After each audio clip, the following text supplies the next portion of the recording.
Fala aí galera do Força Máxima, sejam bem-vindos a mais um vídeo. Eu sou o professor Lúcio Lobato de Química e hoje eu vou conversar com a terceira série sobre o capítulo 13 de Química 1, beleza galera?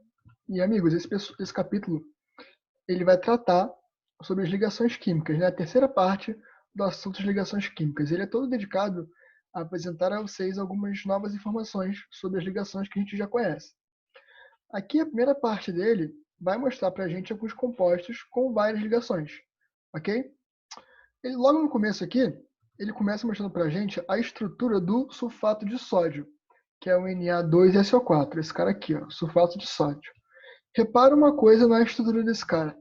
Ele tem dois íons, né? Começa por aí. Ele tem aqui um cátion, que é um metal, né?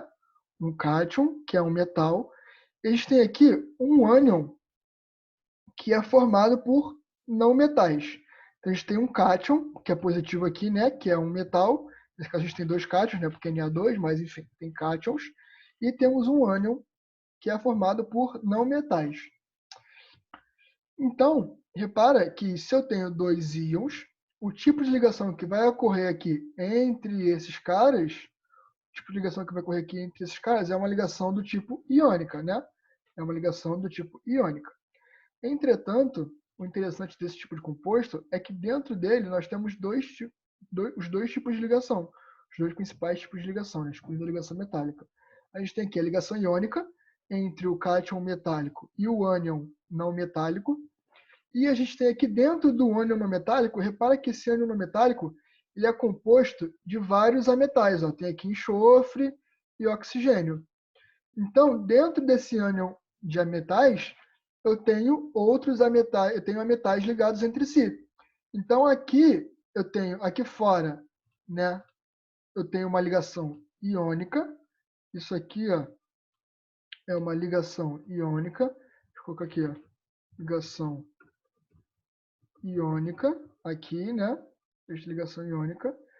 E dentro do nosso ânion ali, a gente tem uma ligação o quê? Uma ligação covalente. Espera aí, só um instante. A gente tem aqui, ó, uma ligação covalente. Aqui, ó, ligação covalente. Então, nesse composto aqui, a gente tem os dois tipos de ligação que a gente estudou dentro dele. Né? Na verdade, dois dos três, né? Porque a gente estudou também a ligação metálica. Mas as principais são ligação iônica e ligação covalente. Então, a gente tem aqui a ligação iônica entre o cátion do metal e o ânion ametálico. E a gente tem as ligações covalentes que ocorrem entre os não metais aqui do ânion, ok? No entanto, apesar de eu ter os dois tipos de ligações, esse composto aqui, amigos, ele é considerado como um composto iônico, porque sempre que o composto tiver pelo menos uma ligação iônica nessa estrutura, ele é considerado um composto iônico, ok? Então, o que a gente tem aqui é isso. A gente tem uma ligação iônica entre o cátion metálico e um ânion, sendo que dentro de um ânion de ametais, sendo que dentro desse ânion de ametais, esses ametais estão ligados entre si por ligações covalentes, tá bom? Bom, agora que a gente já viu isso, esse exemplo aqui, ele tem uma outra parte dedicada a falar de ligações em íons compostos, né? E a gente viu aqui. No caso aqui, o SO4 ele é um íon composto, porque ele é um íon formado por vários elementos. Então aqui, ele é no primeiro exemplo do íon hidrônio. Repara numa coisa. Aqui a gente tem uma molécula de água, né? Aqui, ó, uma molécula de água, H2O, reagindo com um cátion H+. O que é o cátion H+? Pensa comigo, o cátion H+, é um hidrogênio que perdeu o seu elétron. Né? Então, o hidrogênio tinha um elétron, quando ele perde esse um elétron, ele fica com carga H+. Né? Ok. E aqui, repara uma peculiaridade na molécula de água. Dentro da molécula de água, esse oxigênio aqui, ele tem dois pares de elétrons sobrando. Tá vendo? Ele tem aqui dois pares de elétrons sobrando. Dois pares de elétrons sobrando ali nesse oxigênio. O que é interessante? A gente já viu que o hidrogênio ele é um elemento que quer ter dentro da eletrosfera dele, ele quer ter dois elétrons na camada de valência, né? Ele quer ter dois elétrons na camada de valência. E aqui o oxigênio ele tem justamente um par de elétrons livres. Aqui, né? 2 pares, na verdade. Tem os elétrons de cima e os elétrons de baixo ali, 2 pares de elétrons.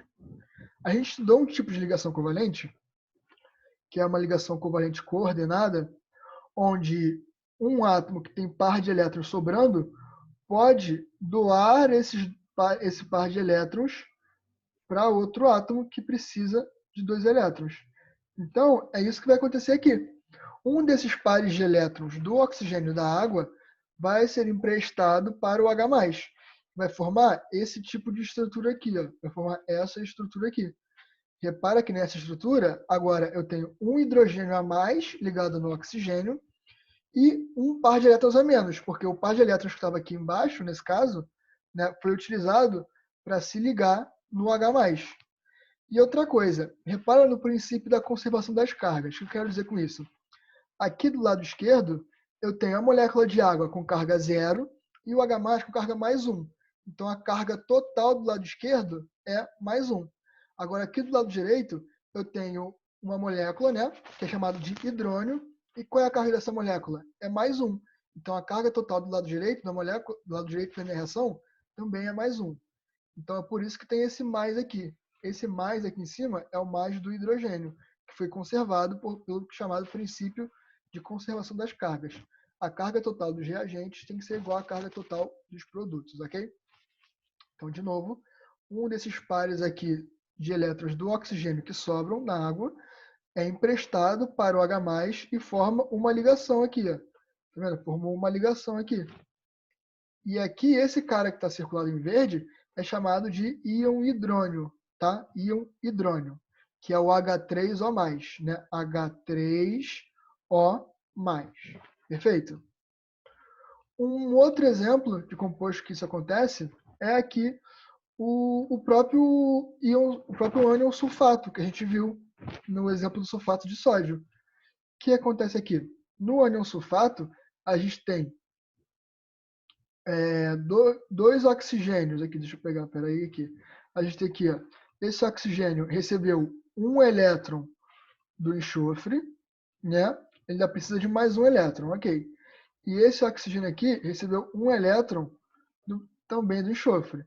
Então, agora ele precisa de um elétron também. Então, tem 2 elétrons aqui, 2 oxigênios, que precisam cada um de um elétron. E além disso, eu tenho aqui uma ligação covalente coordenada entre o enxofre e o outro oxigênio, e 2 outros oxigênios, na verdade. Porque lembra lá do caso do SO3? No SO3, eu tinha o enxofre fazendo uma dupla com o oxigênio e fazendo 2 coordenadas, né, com outros oxigênios. Aqui, o que eu tenho é 2 simples, né, uma com cada oxigênio, e 2 coordenadas com outros 2 oxigênios. Dessa maneira, o enxofre está estável, esses oxigênios estão estáveis, né? E esses outros oxigênios que faltam um elétron, eles vão receber esses elétrons de forma iônica para formar o ânion aqui, SO4 2-. Então, quando eles recebem esses elétrons, por exemplo, aqui dos 2 Na+, aqui eu tenho o SO4 0. Quando eles recebem 2 elétrons, ele fica com carga SO4 2-.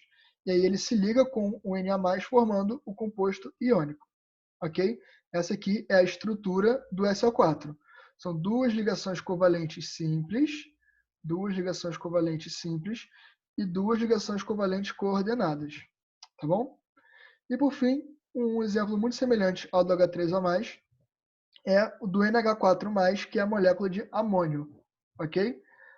Que é o íon amônio, na verdade. A molécula de amônio não, é o íon amônio, desculpa. Aqui a gente tem o par de elétrons do nitrogênio, do NH3, porque na molécula do NH3, que é o que a gente tem aqui, ó, vocês verem, que a gente tem aqui é o NH3, né? Sobra aqui um par de elétrons no nitrogênio. Esse par de elétrons no nitrogênio, ele vai ser emprestado ao H+, por meio de uma ligação covalente coordenada. E aí, o que a gente vai ter é a formação do NH4+, que é o chamado íon amônio, derivado da amônia. Tá bom? O próximo tópico aqui são algumas exceções da teoria eletrônica de valência. A gente viu até agora a regra do octeto, lembra? E do dueto, onde a maioria dos átomos, querem ficar estáveis com 2 elétrons ou com 8 elétrons na camada de valência. Só que existem algumas exceções nessa molécula, nessa regra, perdão. Uma dessas é o alumínio. O alumínio ele pode ficar estável com 8 elétrons e também pode ficar estável com 6 elétrons. Ele não tem aqui, mas eu estou falando para vocês que essa é uma exceção. Né? Uma outra exceção é o berílio. O berílio ele fica estável com 4 elétrons na camada de valência. Repara aqui o seguinte, o berílio, se você fizer a distribuição eletrônica dele, você acha que ele tem 2 elétrons na CV. Né? E no composto BeH2, o que acontece é o seguinte, esse hidrogênio, aqui eles fazem uma ligação química aqui e fazem uma outra ligação química aqui. Os hidrogênios estão com 2 elétrons cada, então eles estão estáveis. Agora o berílio não, o berílio está com 1, 2, 3, 4, está só com 4 elétrons e ele fica estável. Então o berílio é uma exceção da regra do octeto que fica estável com apenas 4 elétrons. Show! A próxima exceção é o boro. O boro fica estável com 6 elétrons na camada de valência. Um exemplo é o composto BF3. No composto BF3, a gente tem essa estrutura aqui. Um boro ligado a 3 flúores. Cada flúor desses está com 8 elétrons. Ó. 1, 2, 3, 4, 5, 6, 7, 8. Isso se repete para os outros 2 flúores. A questão é que aqui o boro está estável com apenas 6 elétrons. Ó. 1, 2, 3, 4, 5, 6. Porque ele é uma exceção da regra do octeto. O boro fica estável com 6 elétrons. Show? Terminamos aqui as exceções da teoria do octeto, da regra do octeto e dueto. O terceiro e último tópico desse módulo, desse capítulo, ele é dedicado a falar sobre polaridade das ligações. Né? Saber se uma ligação é polar, ou até mesmo se ela apresenta caráter iônico. Como que eu vou fazer isso? Eu tenho que calcular a diferença do valor das eletronegatividades entre os átomos da ligação. Né? Lembra de eletronegatividade? Eletronegatividade é como se fosse a força que um átomo faz para atrair elétrons numa ligação química. Né? Então, se eu tenho um átomo muito eletronegativo, ele faz muita força para atrair elétron, ele quer muito atrair esse elétron. Se eu tenho um átomo que é pouco eletronegativo, esse cara não está nem aí para o elétron dele. Ele não está nem fazendo nenhuma força para atrair os elétrons. Então, tem uma tabelinha para vocês decorarem. Quando a diferença de eletronegatividade for igual a zero, né, entre os átomos de uma mesma ligação, ou seja, quando os átomos forem iguais, a gente tem uma ligação covalente apolar. Quando a diferença de eletronegatividade entre os átomos de uma ligação, ou seja, for igual a zero, ou seja, os átomos forem iguais, eu tenho uma ligação covalente apolar. Um exemplo disso é a molécula de N2. Na molécula de N2, tem 2 nitrogênios ligados entre si. Como a eletronegatividade deles é igual, porque eu estou falando do mesmo elemento químico, né, a diferença entre elas vai dar zero. Então, eu tenho uma ligação covalente apolar. Se a minha diferença de eletronegatividade for maior do que zero e menor que 1,7, a gente tem uma ligação covalente com um alto caráter polar. Né? A gente tem uma ligação covalente com um alto caráter polar. Um exemplo disso é o HBr. Quando você faz aqui a diferença de eletronegatividade entre o HBr, se você olhar na tabela periódica, a eletronegatividade aqui, a diferença de eletronegatividade, vai ser 3 menos 2,2. Fazendo 3 menos 2,2, aqui vai dar 0,8. Ou seja, é maior que 0 e menor que 1,7. Então, aqui a gente tem uma ligação covalente polar, ok? A gente tem uma ligação covalente polar. Tá bom? Sempre que a diferença de eletronegatividade for maior do que 0 e menor do que 1,7, a ligação covalente é polar. E se a diferença de eletronegatividade for maior ou igual a 1,7, a gente fala que essa ligação tem um alto caráter iônico, podendo às vezes até ser considerado como uma ligação iônica. Um exemplo disso é esse composto aqui, ó, fluoreto de lítio, LiF. Esse composto aqui, ó, fluoreto de lítio, que é o LiF. Se você faz a diferença de eletronegatividade entre o Li e o F, você encontra o seguinte. Você encontra então o seguinte. 4, que é a eletronegatividade do flúor, menos 1, que é a eletronegatividade do lítio, igual a 3. Ou seja, a diferença de eletronegatividade entre esses dois átomos aqui é 3. Já que a diferença de eletronegatividade é maior do que 1,7, essa ligação aqui entre esses dois compostos ela é iônica. Beleza, galera? Então, por hoje é só. Espero que vocês tenham gostado da aula, espero que vocês tenham aprendido alguma coisa. Não perca nossa aula ao vivo, onde os exercícios vão ser resolvidos, tá bom? Desejo a todos vocês bons estudos, fiquem em casa e se cuidem, tá bom? Um abraço. Tchau, tchau.